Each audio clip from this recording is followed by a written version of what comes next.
My name is Catherine Rousseau, though everyone calls me Cat. I'm 34, born in Lyon, France, raised between two worlds. For 3 years of marriage, I've been compared to a ghost. A perfect, flawless ghost who apparently did everything better than I ever could. If this story hits home, tell me in the comments where you're watching from. Don't forget to like and subscribe. Every betrayal I share comes with a twist you won't see coming. My hands were steady as I uploaded the video files. 3 years of documentation. 3 years of my husband telling me I'd never measure up to his perfect ex-wife Amanda. What Marcus didn't know was that I had recorded every comparison, every criticism, every moment he chose her memory over my reality. The USB drive contained financial records that would destroy everything. Tell me in the comments, have you ever been made to feel like a replacement instead of a choice? That's exactly what I was, a substitute who would never be Amanda. But Marcus didn't know his perfect Amanda had secrets, and I had proof. It started the morning Marcus walked into our kitchen. Amanda always kept the counters cleaner than this. I was preparing for a major client meeting. The counters had a cutting board and fruit. That was it. "I'll clean them before I leave," I said. Amanda just had this natural organization. The house always looked perfect. There it was. Amanda, the first wife who supposedly did everything right until their divorce 5 years ago. I'd been hearing about Amanda since our wedding day. Marcus's mother wore white to our ceremony. When I mentioned it seemed inappropriate, she said, "I wore cream to Amanda's wedding. This is white. There's a difference." She was mourning that her son wasn't marrying Amanda again. At the reception, Marcus's brother's toast mentioned Amanda twice. Different, but good in her own way. That became my identity. I'm from one of France's oldest families. The Rousseau name carries weight, but I'd built my career on merit. Marcus knew I was French-American, worked in marketing. He never pushed for details. The comparison started 3 months after our wedding. Amanda made amazing pot roast every Sunday, Marcus said when I served coq au vin. Real comfort food. I'm trained in French cooking, but it wasn't pot roast, so it wasn't right. 6 months in, I found a framed wedding photo on Marcus's desk. Not ours. His and Amanda's. It's just a memory. You're secure enough to understand that, right? Secure enough became a weapon. Any time I questioned Amanda's presence, I was jealous, possessive, unreasonable. My grandmère taught me, observe before you act. The lioness watches before she strikes. So I started documenting. Journal entries, recorded conversations. Marcus would say cruel things and deny them. Security cameras installed for safety that captured every room. 6 months ago, I hired Robert Chen, former FBI investigator. "Cat," Marcus said one evening, "Amanda reached out. She's having health issues and needs support. I want to help her." "What kind of health issues?" "Something with her heart. She needs surgery. She doesn't have anyone else." He looked at me. "You understand, right? This is just helping a friend." "Of course, how can we help?" "I could take a sabbatical. Maybe 3 months. Stay at her lake house while she recovers." 3 months. Living with his ex-wife. But Robert Chen had delivered his report 2 days earlier. Amanda wasn't sick. No heart surgery scheduled. No medical appointments. What there was, financial connections between Marcus and Amanda that had never been severed. Bank statements showing Marcus had been funding Amanda's lifestyle for 18 months. "That's very noble," I said. "When would you leave?" They had no idea what was coming next. To understand how deeply I'd been diminished, you need to know the pattern. Our wedding should have been my first warning. Eleanor arrived at my dressing room with a jewelry box. Amanda wore this on her wedding day.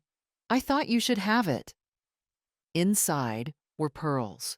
She wanted me to wear his ex-wife's jewelry on my wedding day. I have my grand-mère's diamonds. Family tradition, I said. Eleanor's face tightened. The Harrington family pearls are tradition.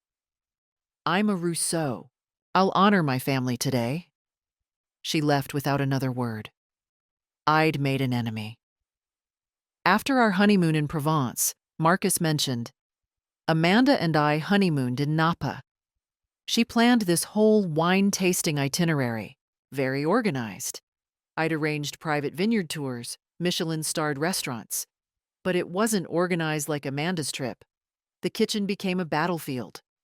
I'm trained by women who learned from their mothers in France. But Marcus preferred American comfort food. Meatloaf, mac and cheese, things Amanda made perfectly. Could you try Amanda's pot roast recipe? He asked one Sunday. I don't cook other women's recipes, but I'm happy to make beef bourguignon. It's not the same, Marcus said, his disappointment hanging in the air. The bourguignon was perfect. Marcus ate quietly and said, It's good. Different. Different. Always different. Never better. Never enough. Beyond calling out her name once, there were other bedroom issues. He'd close his eyes during intimate moments, and I'd wonder who he was seeing. Amanda used to wear this perfume I loved. I stopped him once. Marcus, I'm not Amanda. I'm your wife. I'm here. I'm real. You're so sensitive about her. She's just part of my past. But she wasn't past. She was present everywhere. His family made sure of that. Every Sunday dinner included Amanda stories, photo albums. Remember when Amanda organized the garden party? Marcus would lean over and point things out. She was really creative. I sat there, the current wife, watching my husband reminisce with his family about the ex-wife they all preferred. No one asked about my childhood in France. No one wanted to know about my career successes. I'd recently led a campaign that won a national advertising award, but when I mentioned it, Eleanor said, That's nice, dear. Amanda volunteered at 3 different charities, really made a difference in people's lives. My professional achievements meant nothing compared to Amanda's charitable work. My French heritage was exotic, but inferior to Amanda's all-American appeal. Everything about me was measured against her and found lacking. The turning point came about 8 months into our marriage. We went to a dinner party with Marcus's colleagues. I wore a beautiful dress, made polite conversation, and charmed everyone with stories about growing up between 2 cultures. I thought the evening went well. In the car going home, Marcus was silent. Finally, he said, You were a bit much tonight. What do you mean? All the French stuff. The stories about Lion. The accent getting heavier when you talked about Paris. Amanda always knew how to blend in. You're always so obviously foreign. I'm French-American. My accent is part of who I am. But to Marcus, it made me less than.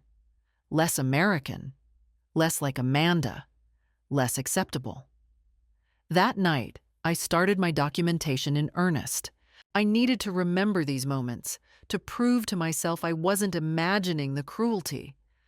Marcus had a way of making me doubt my own perceptions. I didn't say that. You're overreacting. You're too sensitive, but video doesn't lie. Audio recordings don't lie. The cameras I installed captured everything. One particularly devastating recording from about a year into our marriage. Marcus on the phone with his mother. I know, Mom. Kat is trying, she really is. But there's something missing. Amanda just had this warmth. Kat is beautiful and smart, but she's cold sometimes. Very European. Cold. Because I didn't gush emotionally. Because I maintained composure instead of falling apart. Because I was raised to handle difficulty with grace. The financial issues started about 18 months ago, though I didn't notice at first. I made good money. Marcus made good money. And we maintained separate accounts plus a joint household account. I trusted him to manage our shared finances. Then I noticed discrepancies. Money disappearing from the joint account. When I asked, Marcus said it was investments. Trust me, Kat. This is what I do for a living. I did trust him. That was my mistake. 6 months ago, something shifted. Marcus became distant, distracted. He took calls in other rooms. He worked late more often. He started going to his office on weekends when he used to work from home. That's when I hired Robert Chen. I needed to know what was happening. My instincts, honed by years of observation, told me something was very wrong. Robert's preliminary report arrived 2 weeks ago. The findings were stunning. Amanda and Marcus had never fully separated their finances. They maintained a joint bank account, opened 14 months ago. Marcus had transferred over $180,000 to it. Money from our household account, from his business account, from sources I couldn't immediately identify. There were property records showing Marcus's name on the deed to Amanda's lake house, added 6 months ago. Before that, Amanda had been on the verge of foreclosure. Marcus saved her house and put himself on the deed.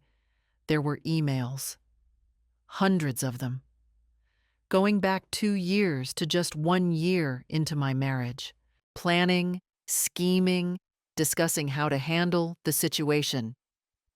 One email from Amanda to Marcus dated 8 months ago. Once you're moved in here, we can finally be together properly. I never should have let you go. Marcus's response: just need to handle things with Kat carefully. She's not like you, doesn't fight back. We can do this cleanly. Doesn't fight back. He thought I was weak. Another email from Marcus to Amanda dated 4 months ago. Been setting aside money. When I leave, I'll need a buffer. Kat won't suspect anything until it's done. She trusts me completely. He'd been planning his exit for months, maybe years. And I was too busy trying to be good enough, trying to measure up to Amanda's memory, to notice I was being systematically betrayed. The worst email came 3 weeks ago, from Amanda. The lake house is perfect for us. Once you're here full-time, it'll be like the old days. Better, actually. We've both grown, and Kat will be fine. She's got her career. She'll move on. Marcus replied, she's emotionally self-sufficient. Very European that way. She won't fall apart. They'd discussed my emotional response to being abandoned, decided I'd be fine because I'm European and therefore cold and independent. They didn't know me at all, but I knew them. I'd been documenting everything for 6 months, recording conversations, capturing security footage, building a case without even knowing I'd need one. When Marcus came to me about Amanda's health crisis and his need to take a sabbatical to care for her, I knew it was the beginning of the end. Not the end of our marriage. That had been ending for years. The end of his plan, and the beginning of mine. That evening, after Marcus told me about needing to help Amanda, I called my uncle Laurent in France. It was late there, but he answered immediately. Catherine? His voice carried the warm authority I'd known since childhood. What's wrong? Uncle Laurent, I need your expertise, and I need you to come to the United States. Tell me everything, I told him. All of it.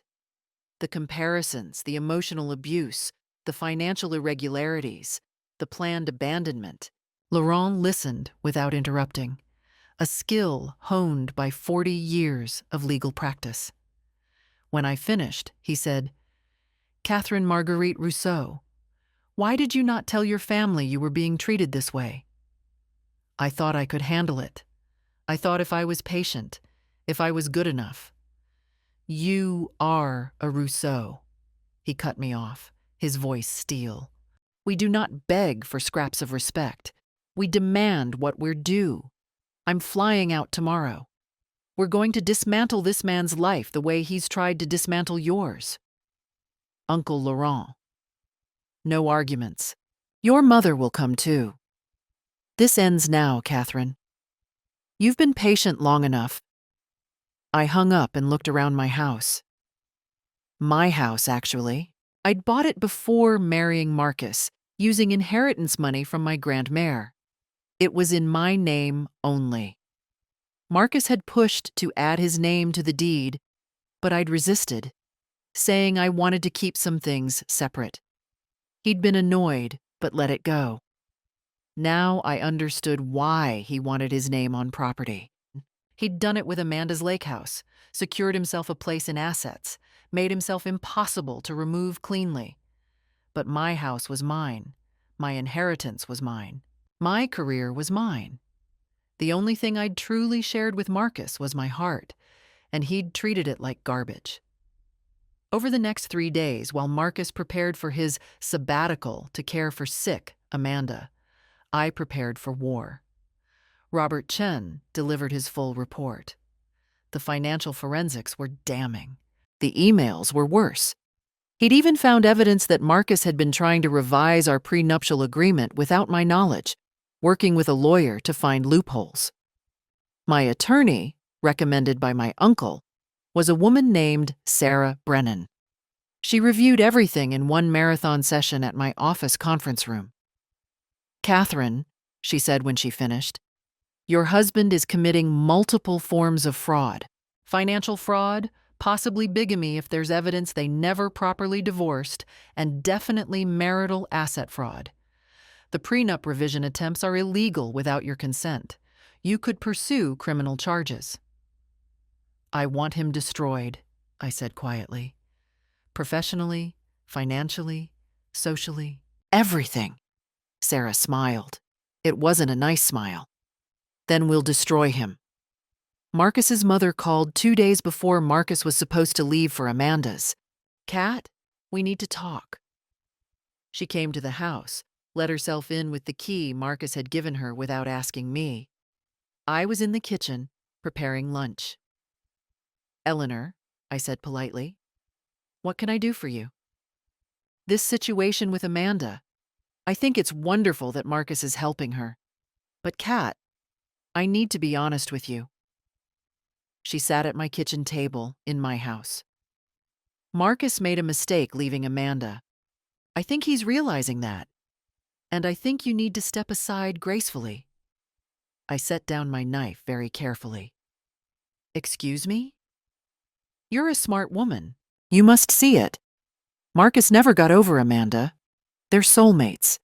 You've been a good wife, but sometimes we have to accept when we're not the right fit. She reached across the table like she was going to pat my hand. I'm asking you to make this easy. Move out. Let Marcus and Amanda reconnect properly. The audacity was breathtaking. She'd come to my house, the house I owned, and asked me to leave so her son could move his ex-wife in. No, I said simply. Eleanor blinked. What? No, this is my house. Marcus can leave if he wants Amanda so badly, but I'm not going anywhere. Kat, be reasonable. Don't make this ugly. Think about your dignity. I laughed. Actually laughed. My dignity? Eleanor, your son has been financially defrauding me while comparing me to his ex-wife for 3 years. There's no dignity left to preserve. She stood up, her face flushing. I always knew you were cold. Amanda would never be so selfish. Then maybe Amanda should marry you, I suggested. Now please leave my house. After she left, I found out about the group chat. Marcus had accidentally added me to a family group chat that evening. I don't think he meant to. His finger probably slipped. But suddenly, I had access to months of messages. Message from Eleanor to Marcus's brother James. That French girl will never be family. She's an outsider. From James to Eleanor. At least she'll probably leave quietly. Europeans aren't as emotional as Americans. From Marcus to Eleanor. Kat won't fight the separation. She's too polite to make a scene. Too polite, too cold, too European, not emotional enough to fight back. They were about to learn how wrong they were. Marcus was scheduled to leave for Amanda's lake house on Saturday morning. It was Thursday evening when everything escalated beyond my control, or rather, when I let it appear that way. I was in my home office, reviewing contracts for a major client, when Marcus appeared in the doorway with papers in his hand. "Kat, I need you to sign something." I looked up from my laptop. "What is it?" "Just some paperwork, giving me temporary power of attorney over our joint accounts while I'm helping Amanda. Makes it easier for me to manage bills from there." He set the papers on my desk. I glanced at them, recognizing immediately what they actually were. Not temporary power of attorney, full financial control, authority to access my personal accounts, the ability to sell or mortgage property, including my house. Robert Chen had warned me this might happen. If he's planning something big, he'll try to secure legal authority first. Don't sign anything. I picked up the papers, pretending to read carefully. "Marcus, this isn't just about the joint account. This gives you access to everything, my personal accounts, my property." "It's just a formality," he said, his voice smooth. Too smooth. The voice he used with clients when he was selling something risky. "Makes things easier. You trust me, right?" There it was again, that weaponized trust. "I'd like my attorney to review it first," I said calmly. Marcus's expression hardened. "Kat, I'm leaving in 2 days. Amanda needs me. Why are you making this difficult?" "I'm not making anything difficult. I'm being prudent. You're a financial consultant. You know no one should sign documents like this without legal review. You're my wife." His voice rose. "We're supposed to trust each other. Amanda never questioned me like this." "Amanda divorced you," I pointed out. "Wrong thing to say." Marcus's face flushed red. That was mutual, and at least Amanda was supportive. At least she understood what it meant to be a partner who requires power of attorney over everything I own. "You're making me the villain here." He grabbed the papers back. "This is exactly why Amanda and I worked better. She didn't question every single thing." After he stormed out, I sat very still, my hands shaking slightly, not from fear, from rage. Pure, cold rage that I'd kept bottled for 3 years. I pulled out my phone and called Sarah Brennan. "Sarah, he just tried to get me to sign papers giving him full financial control." "Don't sign anything. We're moving up the timeline. Can you come to my office tomorrow morning?" "Yes." "Bring everything, every document, every recording, every piece of evidence. We're filing tomorrow afternoon." That night, Marcus slept in the guest room.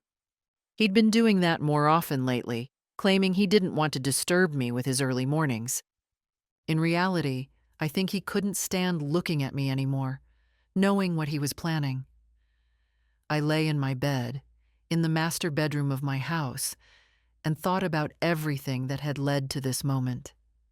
Every comparison, every cruel comment, every time I'd been made to feel less than. My phone buzzed, a text from my mother in France. "Laurent says you're finally fighting back. About time.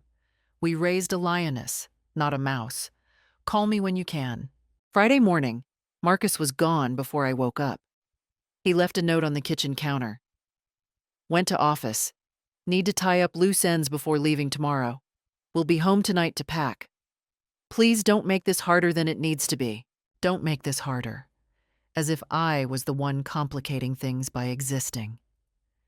I dressed carefully for my meeting with Sarah. Navy suit, Hermes scarf my mother had given me, my grandmare's diamond earrings. armor of a different kind. I looked in the mirror and saw Catherine Rousseau, not Kat, the diminished wife. Catherine, the woman from a family that had survived centuries by being smarter and stronger than their enemies.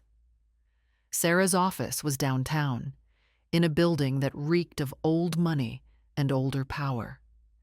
She met me in the conference room with her team, 2 associates and a forensic accountant.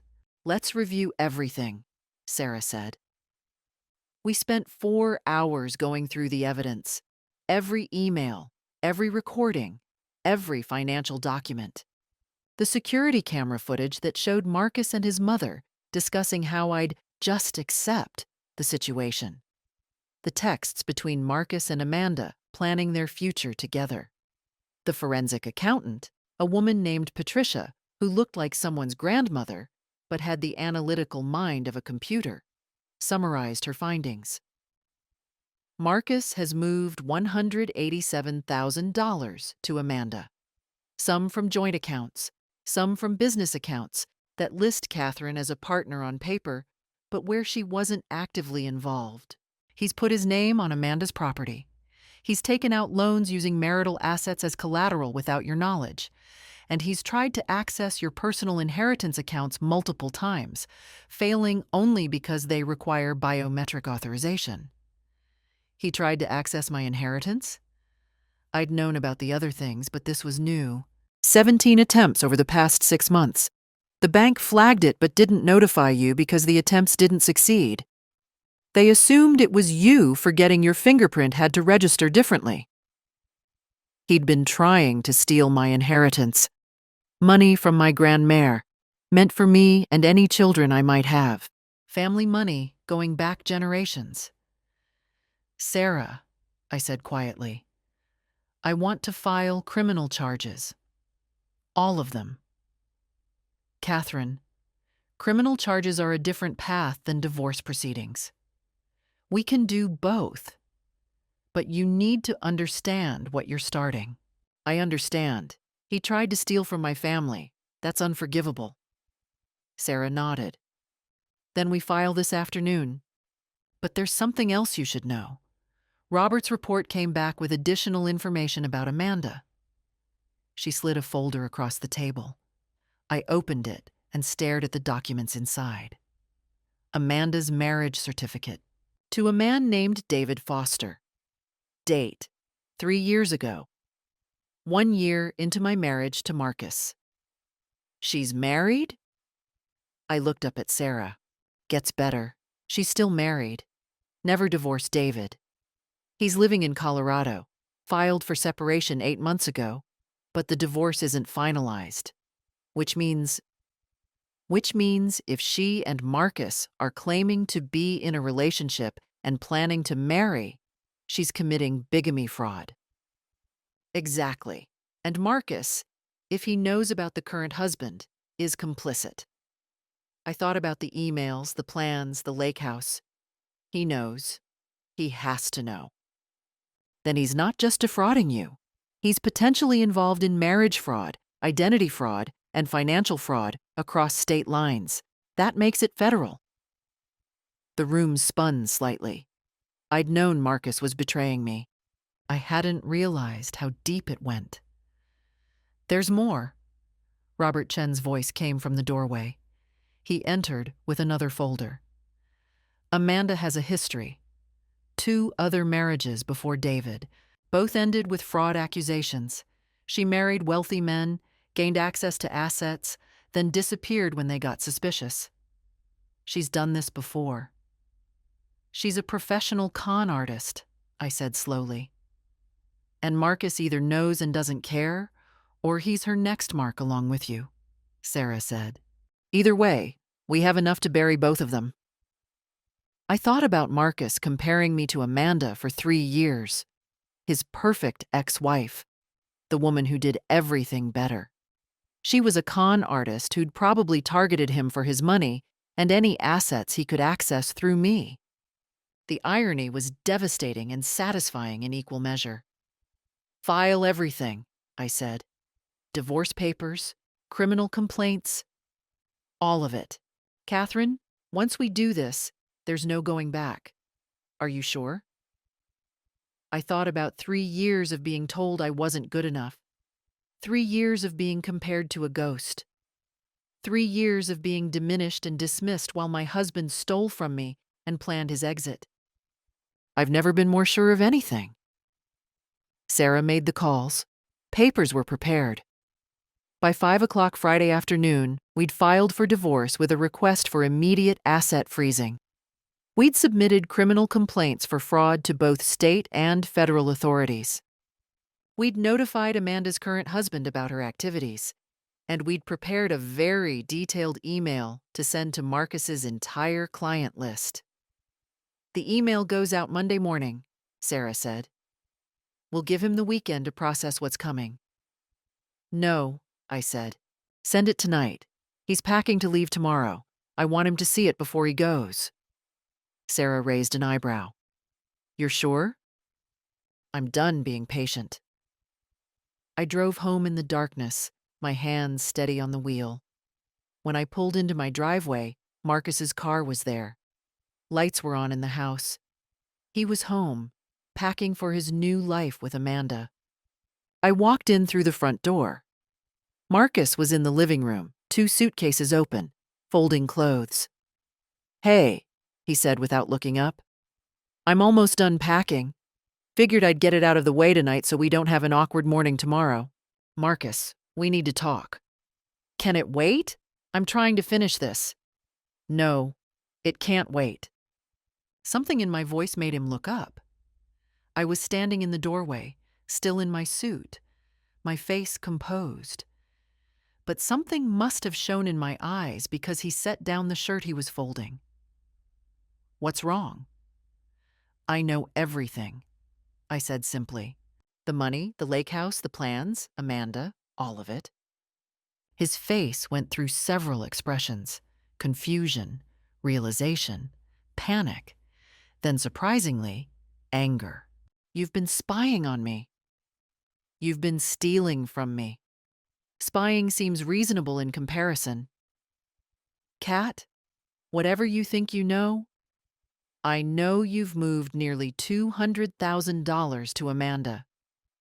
I know you put your name on her property. I know you've been planning to leave me for at least a year. I know you tried to access my inheritance accounts. And I know Amanda is currently married to someone else, which makes your whole relationship fraudulent. Marcus stood frozen. How do you? I hired investigators, installed security cameras, recorded our conversations, documented everything. I walked further into the room. I've also filed for divorce, frozen all our assets, and submitted criminal complaints for fraud. The police will probably want to talk to you next week. You did what? His voice was barely a whisper. I protected myself. Something you assumed I was too polite to do. Catherine? He never called me Catherine. Always Kat. The use of my full name showed how rattled he was. Don't. I'm done listening to you.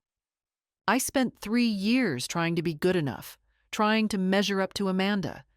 Turns out Amanda is a con artist with multiple fraud convictions and a current husband she never bothered divorcing. You've been worshiping a criminal. That's not. Amanda isn't.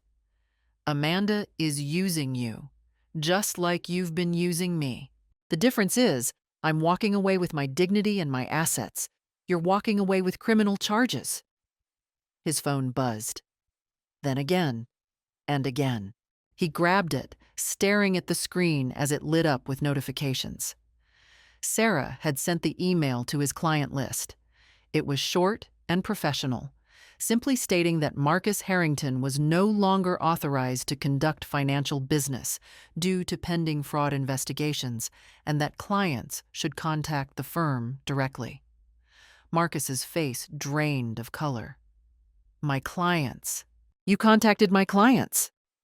Your business partners contacted your clients after I showed them evidence of your fraud. They're terminating your contract, by the way. Liability issues. You're destroying my life! He threw his phone across the room. It hit the wall and clattered to the floor. No, Marcus. You destroyed your life. I'm just making sure everyone knows about it. He looked at me, really looked at me, for the first time in months. Who are you? You're not the woman I married. No, I agreed. I'm not the doormat you married. I'm Catherine Rousseau.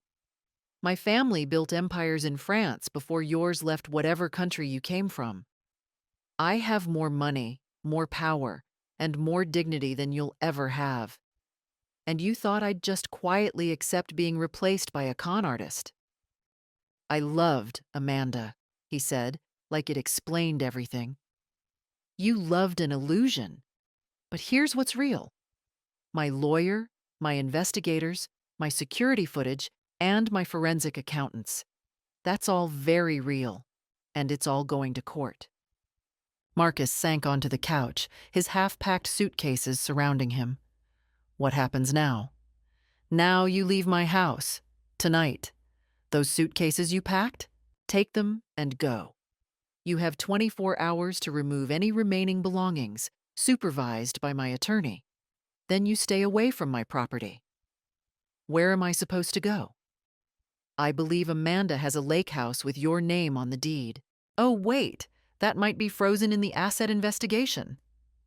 I smiled, and it wasn't kind. I guess you should have planned better. I walked upstairs to my bedroom, my real bedroom, and closed the door. Through the floor, I heard Marcus on the phone, his voice panicked, pleading, probably calling Amanda, probably realizing everything was collapsing.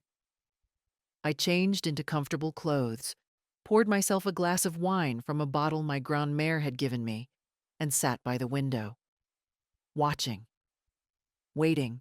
An hour later, I heard the front door close.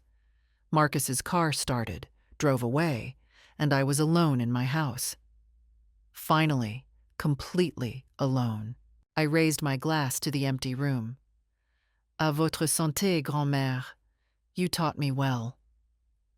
The revenge was just beginning. The weekend passed in strange stillness. I stayed in my house, which felt more like mine with each hour Marcus remained gone. Saturday morning, I woke early and made myself a proper French breakfast. Croissants from the bakery that imported from Paris. Strong coffee. Fresh fruit. I ate slowly, savoring each bite without anyone telling me Amanda's pancakes were better. My phone had been buzzing constantly. Messages from people in Marcus's circle, his colleagues, his clients. Most were some variation of, "Is this true?" or, "I can't believe it." I ignored them all except one from Lisa, a woman who'd been in my networking group at the marketing firm. "Kat, I saw the news about Marcus. Are you okay? If you need anything, I'm here." I responded simply, "I'm better than okay. Thank you for asking." Sarah called Saturday afternoon. "We need to meet Monday morning. Some developments you should know about." "Tell me now."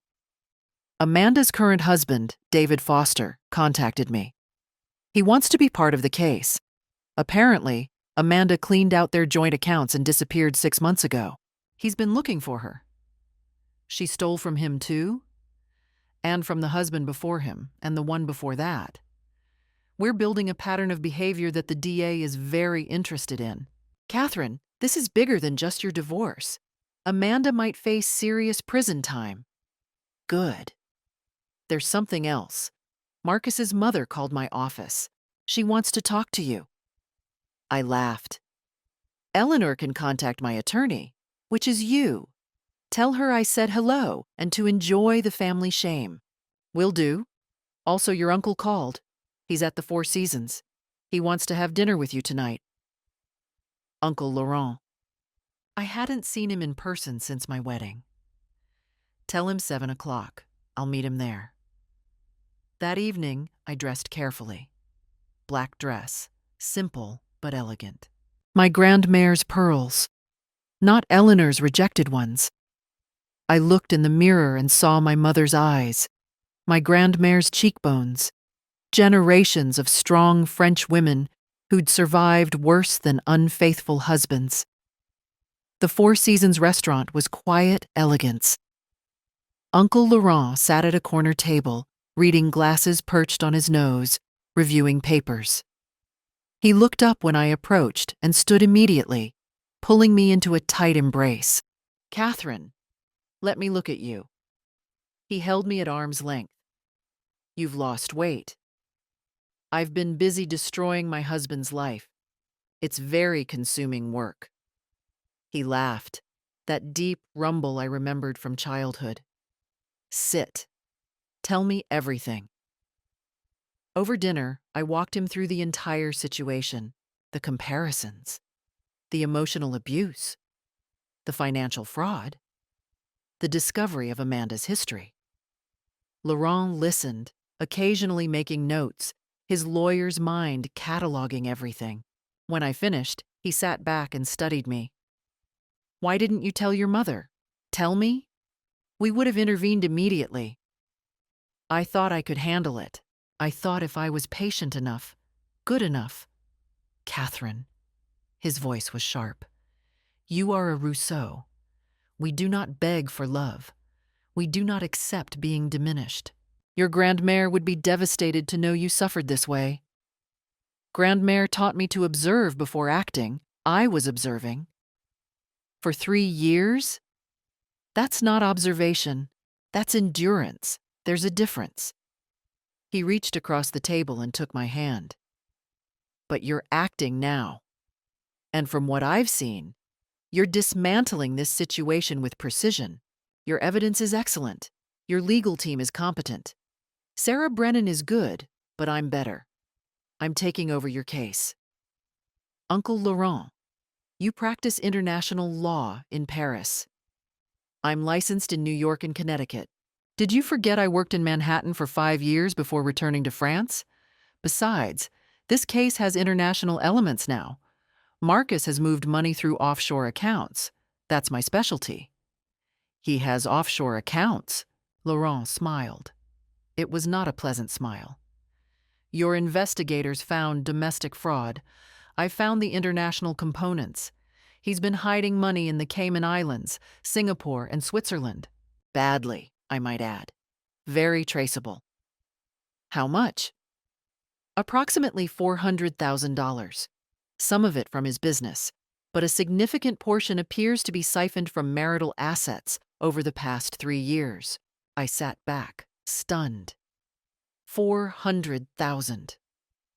Marcus Harrington is not a sophisticated criminal. He's an amateur who thought he was clever.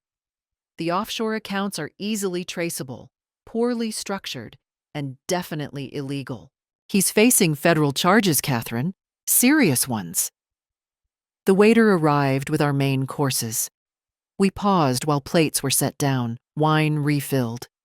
After he left, Laurent continued. "There's more. I've been investigating your husband's family. Eleanor Harrington has been involved in several questionable financial dealings through her charity foundation. Nothing criminal yet, but enough to warrant scrutiny. And Marcus's father, who supposedly died of a heart attack 5 years ago. What about him? His death occurred 2 months after Amanda and Marcus divorced. Life insurance policy. $2 million, with Marcus and his mother as equal beneficiaries." The implications hung in the air. "You think—" "I'm not thinking anything yet. But I'm curious about the timing, and I've requested an investigation." Laurent cut his steak with precision. "Your husband comes from a family that may have its own criminal history. You've accidentally married into something larger than you realized." "I feel stupid," I said quietly. "How did I not see this?" "You saw a charming man who claimed to love you. You gave him trust, which is what good people do. He exploited that trust, which is what criminals do. This is not your failing, Catherine. This is his character flaw." We finished dinner while discussing legal strategy. Laurent explained how the case would proceed, the various charges, the likely outcomes. Marcus will probably try to negotiate, Laurent said over coffee. He'll want to settle the divorce quickly, drop the criminal charges in exchange for walking away. No deals, I said firmly. I want him prosecuted for everything. Good. That's what I wanted to hear. A Rousseau doesn't negotiate with thieves. As we left the restaurant, Laurent handed me a folder. Background on your husband's family. Read it when you're ready. Some of it is unpleasant. That night, alone in my house, I opened the folder. Inside were documents about the Harrington family going back 2 generations. And Laurent was right. Some of it was very unpleasant. Eleanor's father had been investigated for embezzlement in the 1970s, never charged, but suspicious. Eleanor herself had 3 failed businesses, all with complex bankruptcy proceedings that benefited her personally, while creditors received nothing. Marcus's brother James had been sued twice for fraud in real estate deals. Both cases settled out of court with non-disclosure agreements. And Marcus's father's death. The insurance investigation notes were brief but suggestive. Sudden heart attack at age 52. No prior heart problems. Life insurance policy increased significantly 6 months before death. Investigation closed due to lack of evidence, but the examiner's notes included the phrase, "Circumstances suspicious, but unprovable." I closed the folder feeling sick. I'd married into a family of con artists, and they'd treated me like the outsider, like I wasn't good enough for their precious Marcus, while they were all criminals. The irony was devastating. Monday morning came with spring sunshine and a sense of impending justice. I dressed in my best suit, pinned my hair back, and drove to Sarah's office where Uncle Laurent had set up a temporary workspace. "Catherine, sit," Laurent said. "We have news."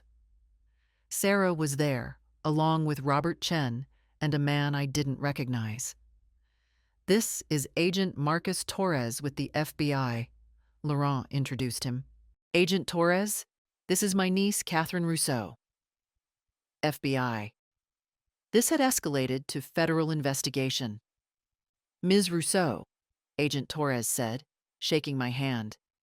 "We've been investigating Amanda Foster, also known as Amanda Harrington, also known as Amanda Chen, also known as Amanda Morrison.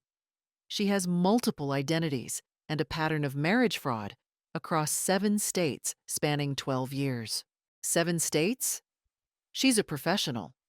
What happened to you and Mr. Harrington is her standard operation. Marry wealthy men, or in your case, convince ex-husbands to help defraud current wives, gain access to assets, and disappear. Her current husband in Colorado is victim number 6 that we know of. That. Where is she now? I asked. That's why we're here. We need your help finding her. She's disappeared since your husband was notified of the divorce filing Friday night.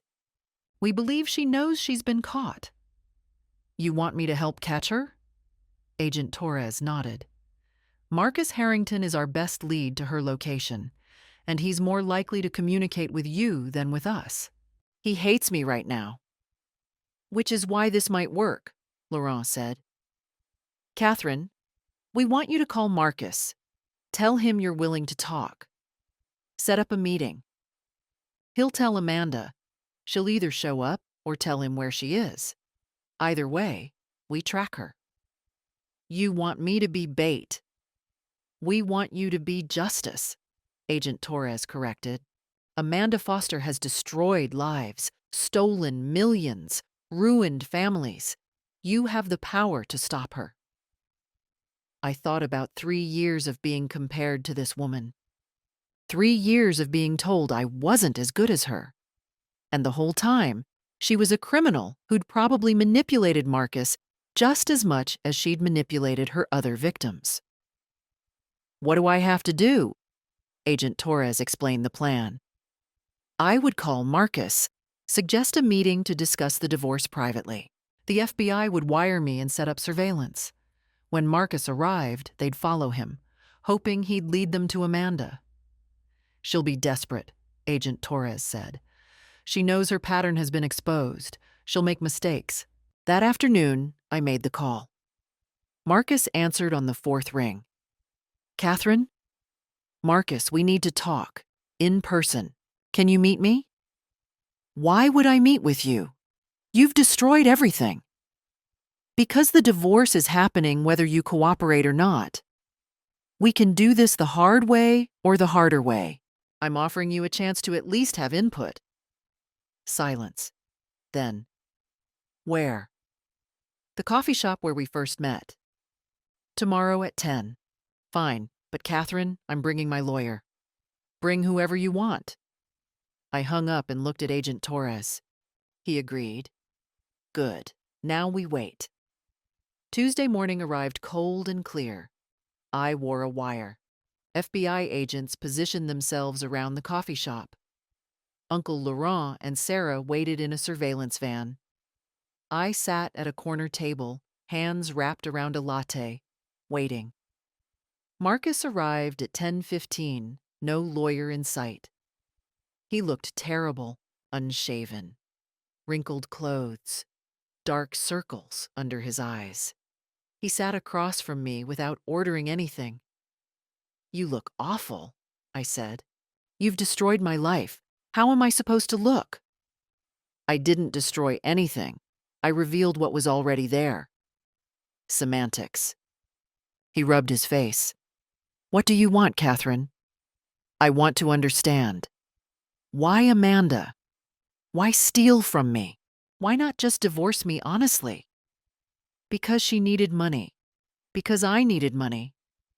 Because you had money and weren't using it. Wasn't using it. It was my inheritance. Sitting in accounts doing nothing while Amanda was losing her house, while I was drowning in debt from bad investments. You could have helped. By letting you steal from me? By being a partner. His voice rose. Other customers looked over. He lowered it. By being a real wife instead of some cold French statue. Amanda understands me.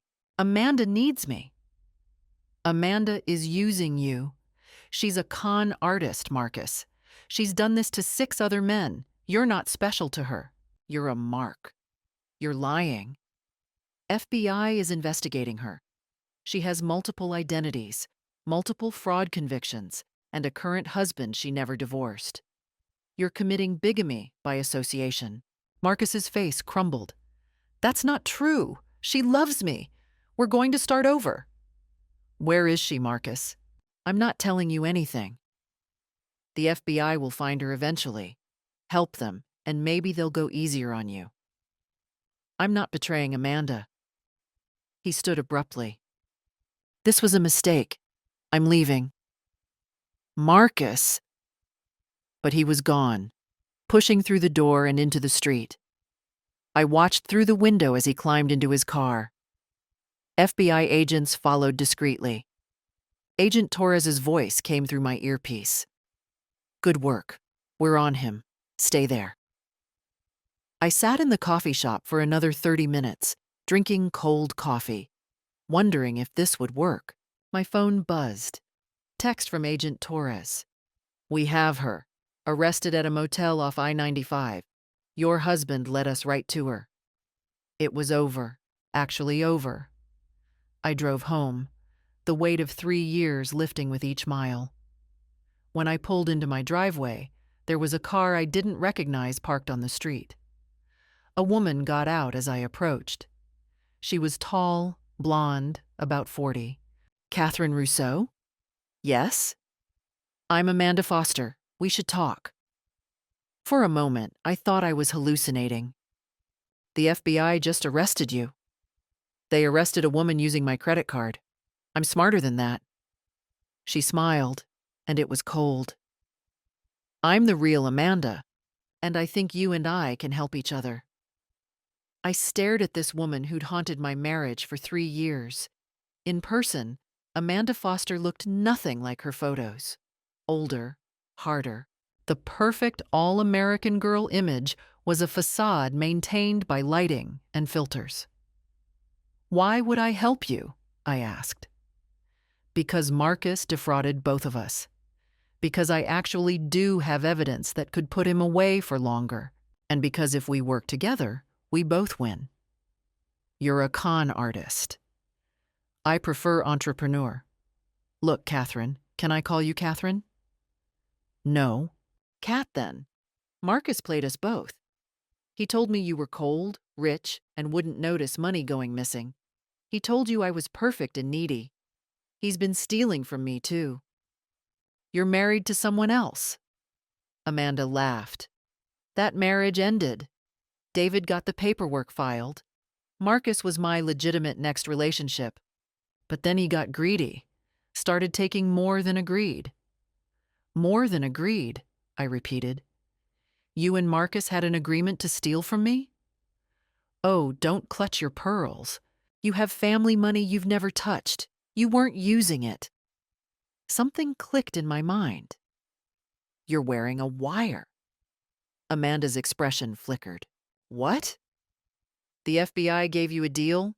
You agreed to record me saying something incriminating, except I haven't committed any crimes, so you're trying to bait me into threatening you or agreeing to something illegal.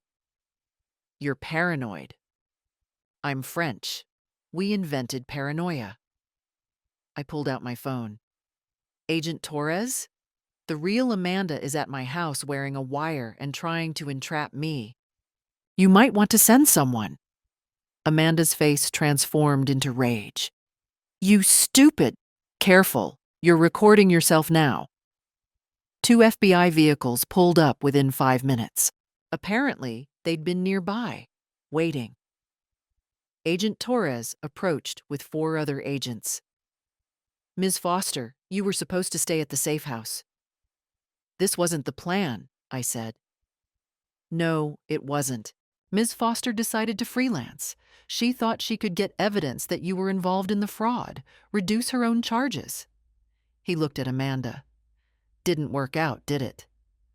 As they led Amanda away in handcuffs, she screamed at me. You think you're so perfect. You think you're better than me. Marcus never loved you. You were just his meal ticket. Maybe, I called back. But I'm free and you're going to prison. I'll take my version. The door of the FBI vehicle closed on Amanda's fury. Agent Torres turned to me. Sorry about that. She convinced us she wanted to cooperate. We didn't expect her to pull this stunt. It's fine. Actually, it's perfect. Now I have proof she's exactly as terrible as Marcus thought she was perfect. Over the next month, the dominoes fell with satisfying precision. Marcus was arrested on multiple fraud charges: financial fraud, wire fraud, tax evasion for the offshore accounts, and conspiracy to commit fraud. His bail was set at $250,000. Eleanor tried to use her house to post bail, but federal agents froze her assets too when the Charity Foundation investigation revealed money laundering. The Harrington family's reputation collapsed like a house of cards. News outlets picked up the story. Local financial consultant arrested in multi-state fraud scheme. Marcus's face was on the news, being led away in handcuffs. His clients abandoned him immediately.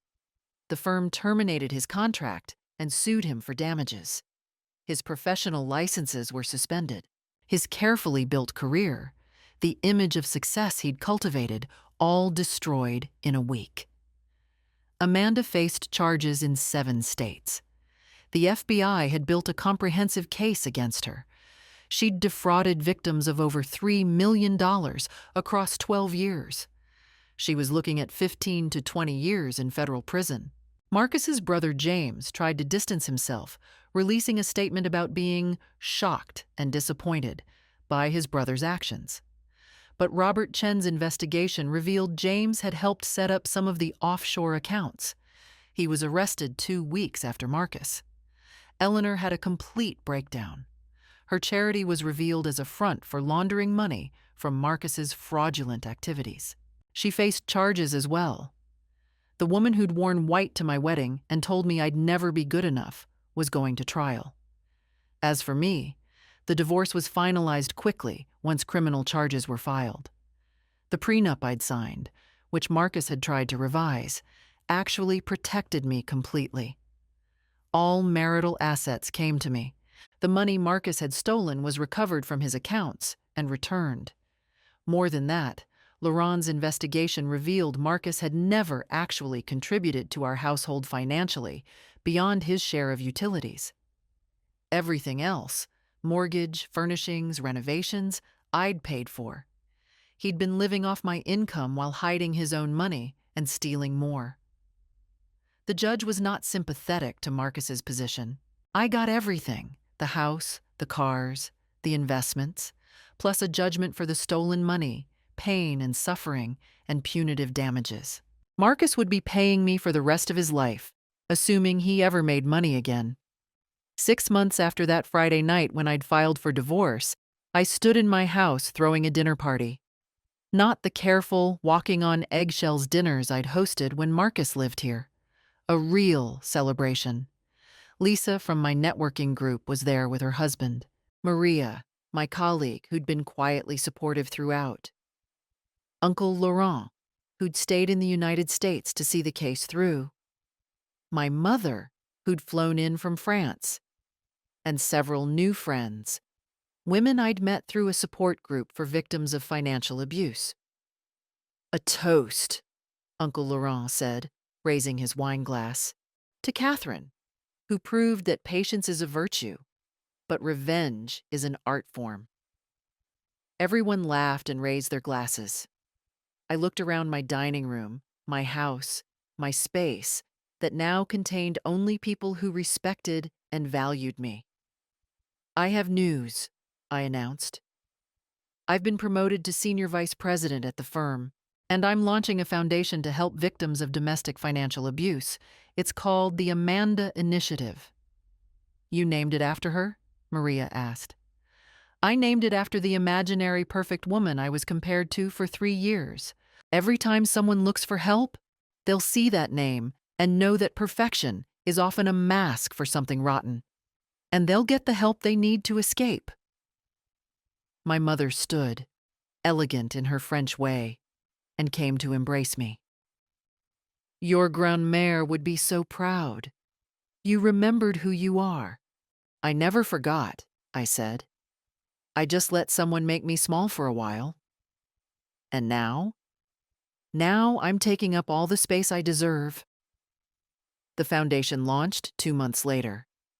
We provided legal aid, financial counseling, and support services for people trying to escape relationships where they were being economically controlled or defrauded. The first year, we helped 200 people. The second year, 500. I was featured in a business magazine. From Victim to Victor: How Catherine Rousseau Built an Empire from Betrayal. The article detailed my story, including the comparisons to Amanda, the discovery of fraud, and the ultimate justice. Marcus read it from prison, I'm told. He's serving 7 years for fraud, with the possibility of more added if they can prove his involvement in his father's suspicious death. That investigation is ongoing. Amanda is in a federal prison in Pennsylvania. 15 years, no possibility of parole before 12. Her other victims have sued her in civil court. She'll never be free of her crimes, even after she's released. Eleanor took a plea deal: 5 years probation, restitution, and permanent ban from running any charitable organizations. She also had to publicly apologize to me in court. That was satisfying in a way I didn't expect. Watching the woman who'd told me I wasn't good enough admit she was a criminal. James fled to Mexico to avoid prosecution. Last I heard, he's working at a resort under a fake name. It's only a matter of time before he's caught. 1 year after Marcus moved out, I had the house professionally photographed. Every room decorated exactly how I wanted it. French antiques mixed with modern art. Colors Marcus called too bold. Furniture he said was too uncomfortable. Everything that made me happy. I posted one photo on social media. Just one.